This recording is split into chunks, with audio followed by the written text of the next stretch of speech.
नमस्कार। स्वागत है आपका हमारे खास प्रोग्राम एक्सपर्ट टॉक में। मैं हूं सुगंधा बनर्जी और मैं हूं सक्षम कड़व। आज हमारे साथ है हिंदी पत्रकारिता का वो चेहरा जिन्होंने अपनी दमदार रिपोर्टिंग और कड़ी मेहनत से एक अलग पहचान बनाई है। ये ना केवल एक एंकर बल्कि एक ऐसी रिपोर्टर जिनकी स्पोर्ट्स, पॉलिटिक्स, इकोनॉमिक्स और स्पिरिचुअल रिपोर्टिंग पर एक बहुत अच्छी पकड़ है। आज हमारे साथ है आज तक और गुड न्यूज टुडे की मैनेजिंग एडिटर श्वेता सिंह।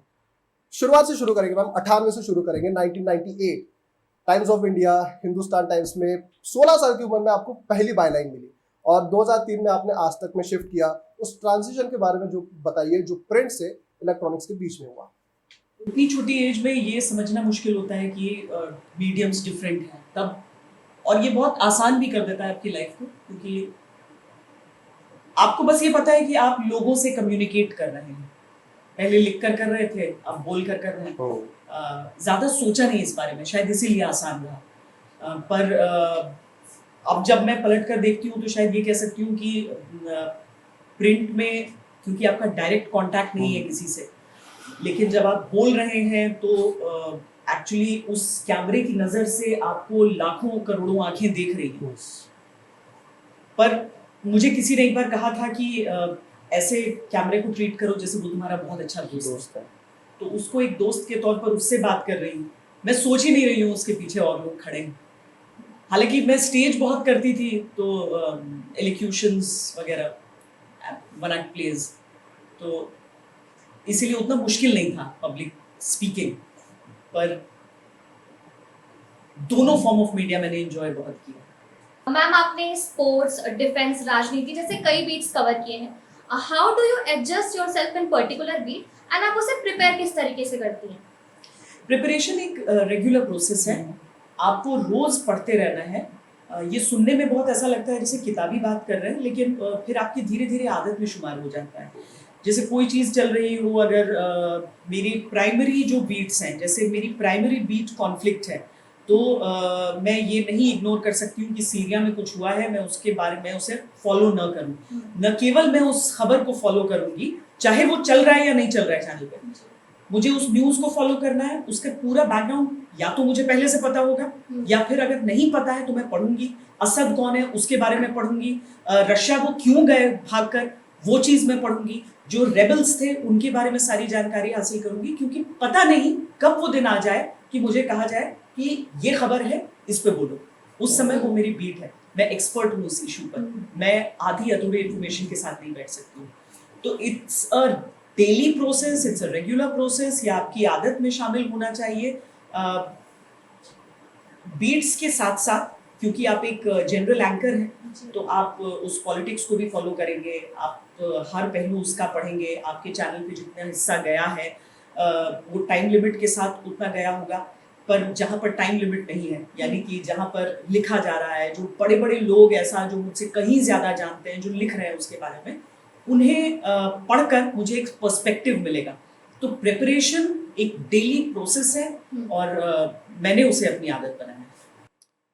4 साल पीछे लेकर जाऊंगा, कोविड की मैं बात कर रहा हूँ। सारी दुनिया उस वक्त लॉकडाउन थी घर पे, लेकिन आप एक ऐसे शख्स थे जो रिपोर्टिंग कर रहे थे फ्रॉम द ग्राउंड। उस वक्त का अनुभव कुछ अलग होगा, क्योंकि उस वक्त शायद दुनिया ने ये सोचा नहीं था कि इस तरीके की कोई चीज़ होगी। उस वक्त एज अ जर्नलिस्ट और ह्यूमन बीइंग के बीच में का आपने वो डर किस तरीके से बनाया? एक्चुअली यहाँ पर मुझे एडमिट करने में कोई संशय नहीं है कि डर था, सबको डर था। अपने लिए वो ना हो, आपको लगता था आप वो इन्फेक्शन लेकर वापस घर न चले जाएं। यही जो बिल्डिंग है, इसमें ही हम लोग सबसे पहले एक पैरेलल सेटअप लेकर आ रहे थे, और आज तक वो पहला चैनल था जो एक पैरेलल सेटअप तैयार कर रहा था, ताकि कोई ऐसा दिन, क्योंकि एक को होता था तो सबको होने का खतरा रहता था। सब लॉकडाउन, बिल्डिंग्स को पूरी तरीके से बंद कर दिया जाता था, तो अगर वो बिल्डिंग मेन हमारा बंद होता तो आज तक कहाँ से चलता। उसके लिए हमने 3 सेटअप तैयार किए थे। ये हमारा प्लान ए था, और एक और प्लान था जो कि कनॉट प्लेस में हमारे ऑफिस को कन्वर्ट किया गया था एक स्टूडियो में, तो उसको ऑपरेशनल नहीं रखा गया था, पर इसको ऑपरेशनल करने की जिम्मेदारी हमको दी गई, और हमसे कहा गया तुम ये मीडिया प्लेक्स छोड़ दो, वहाँ जाओ। तो मैं यहाँ पर आई, एक छोटी सी टीम की 25% स्ट्रेंथ यहाँ पर था, यहाँ से काम कर रहे थे सब। लेकिन उसी दिन वो मजदूरों का पलायन शुरू हुआ yes. और मैं इसी बिल्डिंग के 3rd फ्लोर पर बैठी हुई थी जब मुझे कॉल आया और बहुत हिचकते हुए मुझसे पूछा गया कि क्या तुम कंफर्टेबल होगी जाने में। तो मैंने कहा मुझे कोई प्रॉब्लम नहीं है, मैं करने के बाद सोचती हूँ। ये बहुत वाइज चीज़ नहीं है करने के लिए और नहीं कोई वाइज एडवाइस है, लेकिन मैं करने के बाद सोचती हूँ। तो मैंने कहा हाँ। फिर मुझे बाद में लगा कि घर में मतलब या तो बच्चे हैं या बुजुर्ग हैं। yes. तो क्या होगा। फिर मैंने एक सिस्टम डेवलप किया कि मैं घर में जब मैं एंटर कर रही हूँ तो सब कोई आओ मत वहाँ पर। उसको मैं सीधा अपने कमरे में सारे जो कपड़े उठाए वॉशिंग मशीन में, रोज का ये सबने ही फॉलो किया था। तो ये चीज़ था। पहली रिपोर्ट के लिए जब मैं गई थी, मतलब ये मजदूरों वाला था, तो उसने मास्क नहीं था, मास्क मिला नहीं करते थे बहुत ज़्यादा, तो मैंने बिना मास्क के रिपोर्टिंग की थी। बहुत सारे लोगों ने कंप्लेन किया था कि क्या दिखाने की कोशिश हो रही है। दिखाने की कोशिश नहीं थी, मास्क थे नहीं उस समय। कौन सा मास्क कोविड से बचाएगा वो भी नहीं पता था। फिर उसके बाद जब उसकी अगली रिपोर्टिंग थी मरकज के सामने, जहाँ पर वो था कि वहाँ से फैल रहा है बहुत ज़्यादा।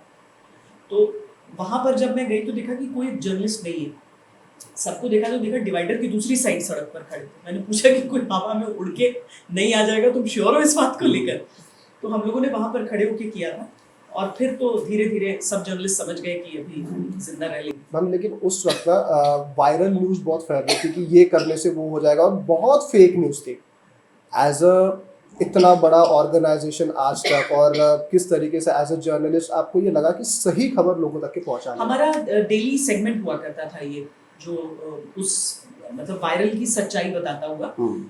हालांकि उससे पहले से सोशल मीडिया वाला वायरल टेस्ट कर रहे थे बहुत सारे चैनल्स, लेकिन इस टाइम कोविड के टाइम हम लोगों ने स्पेसिफिक एक सेगमेंट हर रोज के लिए तैयार किया था। और इनफैक्ट एक और सेगमेंट था हमारा, ये हमारे न्यूज डायरेक्टर का आइडिया था कि एक ऐसी चीज करें जिसमें सब इन्वॉल्व हो रहे हैं। एंटरटेनमेंट में कुछ नया नहीं आ रहा था उस टाइम। हाँ, yes. केवल और केवल न्यूज पे लोग जी रहे थे उस टाइम। तो उसमें था कि अगर हम लोग हमेशा ये दिखा रहे हैं कि देखो ये बीमारी हो जाएगी, ये हो जाएगा, तो उसमें हम एक अंताक्षरी लेकर आए थे कि हम सब खेल रहे हैं आपस में और आप पर जाएगा एक वर्ड हमारे व्यूअर पर। इसको बहुत क्रिटिसाइज भी किया गया था, पर यू कांट बिलीव इट, कितनी बड़ी संख्या में लोग हम लोग को मेल्स लिखते थे, हम लोगों को वीडियोस भेजते थे व्हाट्सएप पर। और मुझे लगता है कि इन द लार्जर गुड थोड़ी सी अपनी बदनामी हो रही थी, वो भी ठीक है। तो हम खबर भी बता रहे थे कि क्या चल रहा है, उसमें आप किस चीज़ पर विश्वास करें। रणदीप गुलेरिया जो कि एम्स के डायरेक्टर थे, उनका इंटरव्यूज होता था और साथ में हम ये एक एंटरटेनमेंट की कोशिश भी कर रहे थे लोगों की। मैम आपकी डिफेंस की कहानियाँ जो काफ़ी इंटरेस्टिंग और एस्पायरिंग रही हैं, आप ऐसे जगह पे जाके रिपोर्टिंग करती है जहाँ की परिस्थितियाँ काफ़ी गंभीर होती, काफ़ी कठिन होती है, उस पे आप किस तरीके से प्रिपेयर करती है एंड डिफेंस आपकी लाइफ में कितना महत्वपूर्ण रखता है? मेरे ग्रैंडफादर सिपाही भर्ती हुए थे भारतीय फौज में और उसके बाद एक जेसीओ रिटायर किए, जो कि एक बहुत बड़ी उपलब्धि होती है। मतलब ये इस तरह से समझ लो कि एक स्ट्रिंगर आपके चैनल का मालिक हो जाए किसी दिन, तो ये इतनी बड़ी कामयाबी होती है। तो बचपन से उनकी युद्ध के और 4 युद्ध का हिस्सा थे वो, तो उनकी कहानियां सुन सुनकर लगता था मैं भी लड़ूंगी। जगह नहीं थी, मतलब लड़कियों को अलाउड नहीं था, अभी भी कॉम्बैट रोल में उस तरीके से नहीं है, लेकिन इस वजह से मन करता था। क्लोजेस्ट टू दैट मैं आ सकती थी अगर मैं डिफेंस रिपोर्टिंग करती। तो अच्छा लगता है, गोलियों की आवाज में किक मिलता है और वर्दी सबसे बड़ी प्रेरणा है मेरी लाइफ की। कभी कभी तो आप जब फील्ड पर होते हो तो हमें डर लगता है कि ये क्या हो रहा है, गोलियों की आवाज़ पीछे से आ रही है। लेकिन आगे बढ़ते हुए 2 अलग अलग बीट की मैं बात करूंगा, एक तो स्पोर्ट्स की बात करूंगा और दूसरा बात करूंगा जो आपका एक शो था, अद्भुत, अविश्वसनीय और अकल्पनीय। दोनों बीट ऐसी है जिसमें एक इंटरेस्टिंग एंगल दिखता है क्योंकि एक खेल रहा है और दूसरे में आपको ये डर होता है, पैरानॉर्मल कुछ एक्टिविटीज़ होती है। ये कैसे होता है? उसका आइडिया किस तरीके से था, या फिर कोई पैरानॉर्मल एक्टिविटी जो आपके साथ हुई हो? तो स्पोर्ट्स की तो सबसे अच्छी चीज़ है कि मुझे लगता है कि पूरे देश को यूनाइट करती है। Yes. उसमें बहुत ज़्यादा कुछ करना नहीं है और मुझे लगता है कि इस वजह से स्पोर्ट्स और डिफेंस बहुत मिलते जुलते हैं। अद्भुत अविश्वसनीय अकल्पनीय जो है उसके मैंने कुछ नहीं तो 140 एपिसोड टेलीकास्ट किए। न्यूज़ से अलग हटकर एक खबर ढूंढना मुश्किल होता है। ज़्यादातर में आप देखेंगे कि वो स्टोरीज ऐसी बनाई जाती हैं कि जैसे ये क्या है और क्या है और वो क्या ही रह जाता है, हम लोग सॉल्व करते हैं। जैसे मैग्नेटिक हिल था, हाँ। तो हमने बताया कि कैसे वो मैग्नेटिक हिल जैसी कोई चीज एग्जिस्ट ही नहीं नहीं करती, करती। वो सिर्फ पर्सपेक्टिव का इशू है। तो कैमरा लगा के हमने दिखाया कि किस तरीके से उसको देखने का नजरिया आपका अलग हो जाता है। तो उसी तरीके से जब हम उसमें 4-5 हमने पैरानॉर्मल वाला भी किया, क्योंकि बड़ी कहानियां वैसी आ रही थी। यहाँ पर एक जो कड़कड़ुमा कोर्ट में अचानक कंप्यूटर्स ऑन हो गए थे। और हो गया।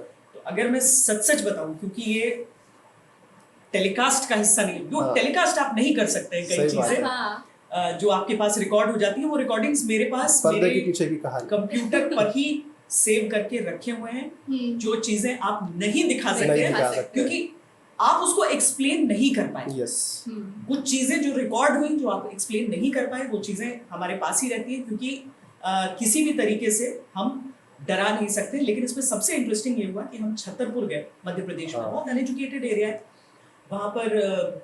कई भूत की कहानियां थी। एक घर का फोटो भेजा मेरे लोकल जो स्ट्रिंगर ने, जिसमें चौक से लिखा हुआ था भूतों से सावधान रहना। पढ़ा होगा कुत्तों से सावधान रहना, हाँ। लेकिन भूतों से सावधान रहना। हम लोग गए, इत्तेफाक से जिस दिन वहां पर पहुंचे, गांव में कोई नहीं था। एक दो लोग, एक औरत थी जो जानते रहो करके पूरे में घूम रही थी। और इस तरह के शोज बनाने का ये होता है, अंदर जाना भी तो मुझे ही है, हाँ। और किसी को नहीं जाना है। तो वहां पर हम लोगों ने जब कोशिश की दरवाजे को खोलने की, तो वो दरवाजा हल्का टूट सा गया, यानी कि बहुत सालों से नहीं खुला था।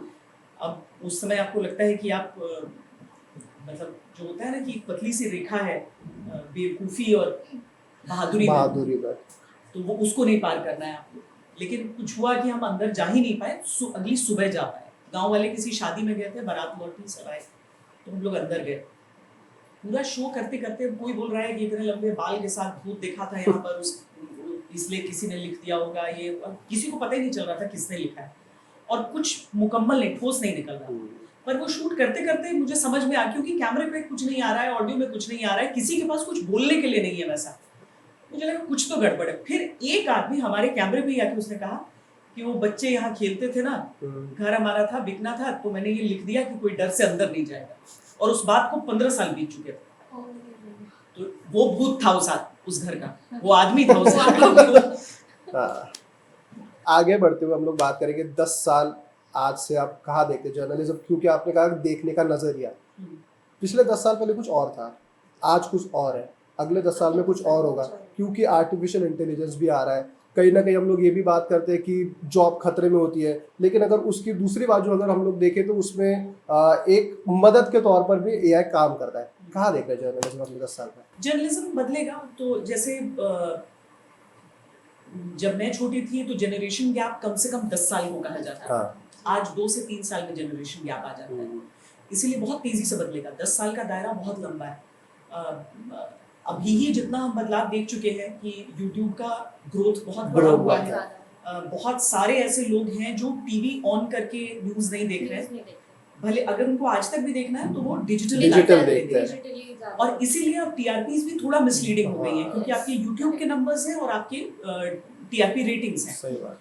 तो पर्सनलाइज्ड होने की वजह से न्यूज़ का सिलेक्शन भी बदलेगा। बदल गया। जो मैं फैमिली न्यूज़ बनाने के पीछे हम लोग इतने दिनों से भाग रहे थे कि एक ऐसी खबर हो जो सारा परिवार एक साथ बैठ के देख सके, फिर हुआ न्यूक्लियर फैमिली एक साथ बैठ के देख सके। उसके बाद अकेला आदमी भी देखे तो एम्बैरेस ना हो कि बाकी लोग घर के सुन रहे हैं। अब कोई नहीं सुन रहा है, अब सिर्फ अकेले आप अपनी खबर को देख रहे हैं। वो पर्सनलाइज होते जा रहा है, न्यूज़ सिलेक्शन पर्सनलाइज होगा।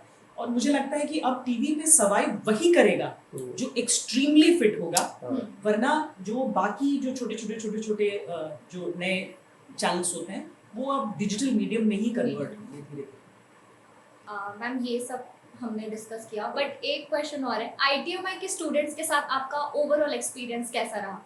मेरी इस बैच या ओवरऑल हमेशा से ये रहा है कि मेरी टीम में जो सबसे, इनफैक्ट मैं उसको ये भी कहती हूँ कि उसके बारे में कि अगर पूरी इंडस्ट्री में कोई सबसे ज्यादा पढ़ा लिखा है तो वो लड़का आईटीएमआई से ही मेरे साथ आया। मेरी अपनी टीम में, छोटी प्रोग्रामिंग टीम की बात कर रही हूँ, 50% आईटीएमआई है इस समय मेरी प्रोग्रामिंग टीम में, क्योंकि आप लोगों की पढ़ाई ही ऐसे होती है कि इस ग्रुप में आप लोग शामिल हो सकें। यानी कि जो जरूरत है एक एम्प्लॉयर को उस हिसाब से तैयार किया जा तैयार रहा किया है जाता है। स्टूडेंट को। यस तो टेलर मेड है, स्टूडेंट्स आर टेलर मेड।